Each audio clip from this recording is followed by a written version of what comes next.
सभा की शीत सत्र का आज दूसरा दिन है और दूसरे दिन अनुपूरक बजट पेश होने की बात सामने आई है। क्राइम, ईडी, करप्शन पर सत्र गर्म रहेगा। सरकार को घेरने में विपक्ष लगातार जुटा हुआ है। सत्ता पक्ष भी हर जवाब देने के लिए बिल्कुल तैयार है। सदन में कई मुद्दों पर हंगामे के आसार जताए जा रहे हैं। तो शीतकालीन सत्र का आज दूसरा दिन है और ऐसे में सत्र हंगामेदार होने के आसार हैं। कई अहम मुद्दों पर आज चर्चा सदन के भीतर की जानी है। तो क्राइम, ईडी, करप्शन पर सत्र आज गर्म रहेगा। बड़ी जानकारी आपको दे दें, झारखंड विधानसभा में शीतकालीन सत्र का आज दूसरा दिन है और ऐसे में कई अहम मुद्दों पर बातचीत की जाएगी। विपक्ष की तरफ से कटाक्ष किया जाएगा, सवाल जवाब पूछे जाएंगे, अनुपूरक बजट भी पेश होगा और ऐसे में शीतकालीन सत्र का आज दूसरा दिन बहुत ही अहम माना जा रहा है।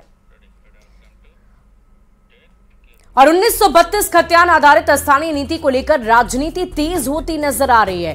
राजभवन से विधेयक लौटाए जाने के बाद राज्य सरकार इसे दोबारा भेजने का मन बना चुकी है। संसदीय कार्य मंत्री आलमगीर आलम ने साफ कर दिया है कि सरकार आदिवासी मूलवासी से किए गए वादों को लेकर काफी गंभीर है।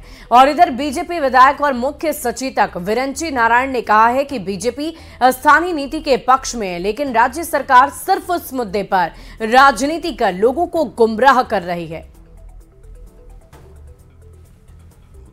देर में उसको लुटाया संशोधन के लिए, लेकिन हम लोग आम जनता से कटिबद्ध हैं कि हमारा जो मिशन है, जो लेकर हम लोग चल रहे हैं, तो निश्चित तौर पर 1932 का खतियान का आधारित स्थानीय नीति बने और यहाँ के लोगों को कम से कम 3rd ग्रेड 4th ग्रेड में लाभ मिले। इसके लिए हम लोग पुनः विधानसभा में लाने की तैयारी कर रहे हैं। हमारे नेता ने, श्रीमान बाबूलाल मरांडी जी ने कई बार कहा है कि हम 1932 के खतियान के विरोधी नहीं है। नियम संगत, कानून संगत जो भी नीति है वो बने। दरअसल 1932 जो है के नाम पर जेएमएम कोरा राजनीति कर रहा है और कुछ नहीं कर रहा है। जो व्यक्ति सदन में कहा हो, झारखंड के मुख्यमंत्री ने सदन में कहा कि 1932 का खतियान जीवन में कभी लागू हो ही नहीं सकता, और वो व्यक्ति सिर्फ भावनात्मक मुद्दों को उभारने के लिए बाहर में कहे कि नहीं 1932 लागू करूंगा, जब दबाव बना कहीं से तो फिर वो सदन में भी कहने लगे कि मैं लागू करूंगा। तो ये झारखंड की जनता बढ़िया से समझ रही है। और राजधानी रांची में बीजेपी विधायक विरंची नारायण ने सीएम हेमंत सोरेन पर ईडी के सवालों से भागने का आरोप लगाया है। उन्होंने कहा कि सच का सामना करते हुए सीएम को ईडी के सवालों का जवाब देना चाहिए, क्योंकि देश की जनता को जानने का हक है कि ये करोड़ों रुपए कहां से आए और किसके हैं। समझ जा रहा हो और सीएम अगर भागे ईडी को फेस करने से, तो क्या यह झारखंड की जनता को जानने का अधिकार नहीं है कि सीएम क्यों भाग रहे हैं? अगर आप दूध के धुले हुए हैं, आप अगर वॉशिंग पाउडर से रिन साबुन से धुले हुए हैं, तो काहे आप सामना नहीं कर रहे हैं? आप सच का सामना कीजिए और आप कहिए कि आप सही हैं, आप निर्दोष हैं। लेकिन वो सच का सामना नहीं करेंगे। कभी हाई कोर्ट जाएंगे, कभी सुप्रीम कोर्ट चले जाएंगे, कभी दुमका चले जाएंगे और कहेंगे कि मैं डरने वाला नहीं हूं, मैं घबराने वाला नहीं हूं।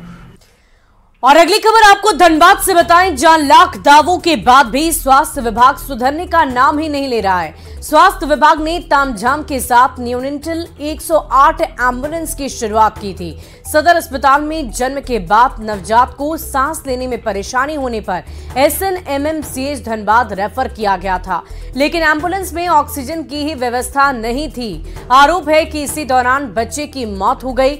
वहीं एम्बुलेंस ड्राइवर ने भी बीच रास्ते में किसी दूसरे डॉक्टर से जांच कराने के लिए गाड़ी नहीं रोकी और बाद में केंदुआडीह CHC में बच्चे को दिखाया गया, लेकिन तब तक उसकी जान चली गई थी। इधर पूरे मामले पर सिविल सर्जन ने जांच के बाद दोषी पर सख्त कार्रवाई का भरोसा दिया है।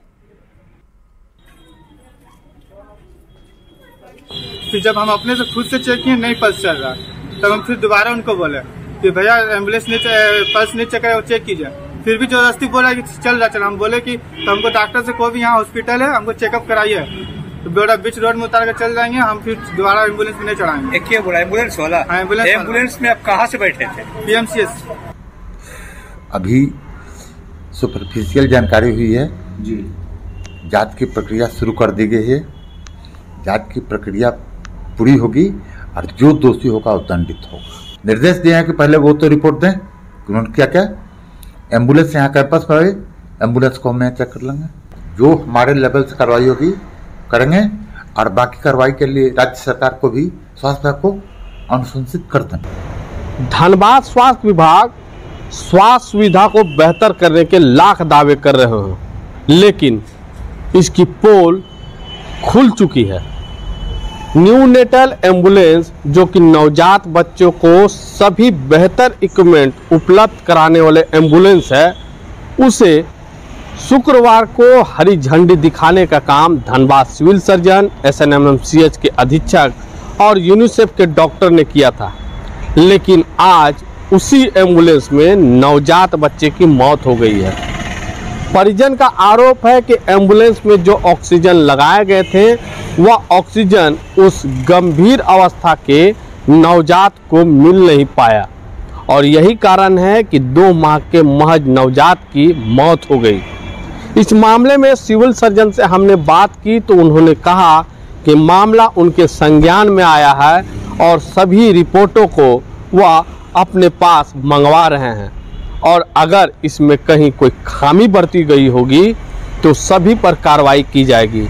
लेकिन सवाल उठता है कि जिस एम्बुलेंस को एक दिन पहले पूरे तामझाम के साथ स्वास्थ्य विभाग के महकमे हरी झंडी देकर दिखलाए हैं, उसी एम्बुलेंस में नवजात की मौत हो जा रही है। इससे कहीं ना कहीं धनबाद जिले की स्वास्थ्य व्यवस्था और उसकी बेहतर करने के दावों की पोल खोल रही है। संजय गुप्ता, न्यूज़ 18 धनबाद। वहीं राजधानी रांची समेत पूरे झारखंड में बह रही उत्तर पश्चिमी हवा ने मौसम का रुख बदल दिया है। मौसम विभाग के अनुसार अगले 2 दिनों तक राज्य भर में शीतलहर चल सकती है। तापमान में और भी ज्यादा गिरावट दर्ज की जा सकती है। रांची से सटे हुए कांके और मैक्लुस्कीगंज का तापमान 3 डिग्री सेल्सियस के आसपास दर्ज किया गया है। मौसम के मिजाज को लेकर और अधिक जानकारी दे रहे हैं रांची से संवाददाता गौरव झा। शीतलहरी ने एक बार फिर से राज्य में मौसम का मिजाज बदल दिया है।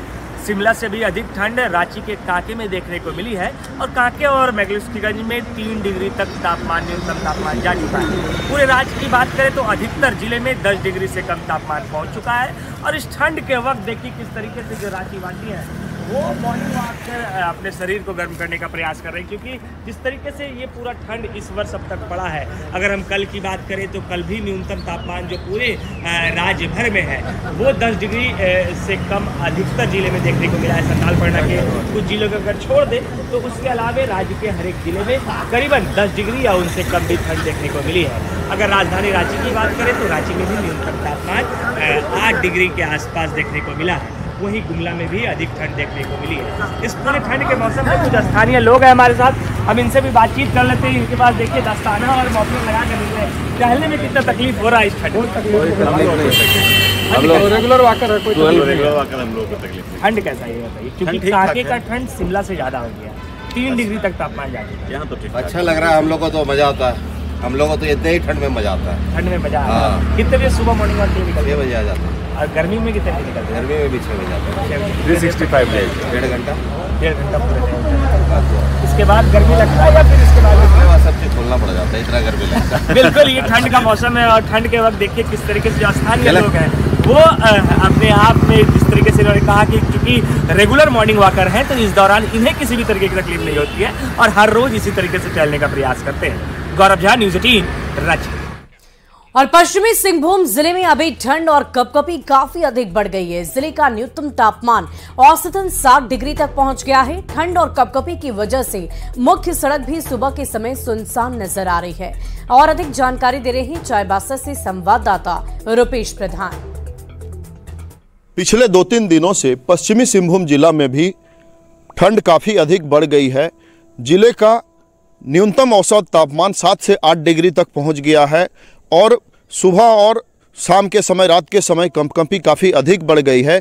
अभी 8 बजे से अधिक का समय हो गया है, लेकिन आप ये जो मुख्य सड़क देख रहे हैं, ये देखिए ठंड के कारण ही इतना सुनसान नज़र आ रहा है। हालांकि प्रशासन द्वारा बढ़ती हुई ठंड को देखते हुए जगह जगह अलाव की व्यवस्था की गई है, जिससे कि लोगों को ठंड से थोड़ी राहत मिले। लेकिन अभी सुबह सुबह स्कूली बच्चों को भी स्कूल जाने में समस्या हो रही है। सरकारी स्कूलों में हालांकि 9 बजे से स्कूल का टाइमिंग है, जिससे उन्हें अधिक समस्या नहीं है, लेकिन कई प्राइवेट स्कूलों में 8 बजे से तकरीबन 8 बजे से स्कूल खुलते हैं और इससे स्कूली बच्चों को भी सुबह स्कूल जाने में समस्या हो रही है। तो इस पर प्रशासन को ध्यान देते हुए स्कूलों के समय में परिवर्तन का आदेश निकलना चाहिए, जिससे कि बच्चों को ठंड से राहत मिले। रुपेश प्रधान, न्यूज़ 18, चाईबासा। और रामगढ़ के पतरातू लेक की खूबसूरती में प्रवासी साइबेरियन बर्ड चार चांद लगा रहे हैं और पर्यटकों के आकर्षण का मुख्य केंद्र बने हुए हैं। फरवरी के अंतिम सप्ताह तक साइबेरियन बर्ड यहां पर प्रवास करते हैं, जिसे देखने और उनकी तस्वीर उतारने के लिए दूर दूर से पर्यटक वहां पर पहुंचते हैं। और ऐसे में साइबेरियन बर्ड्स की वजह से नौका विहार भी रोजगार बढ़ा रहा है।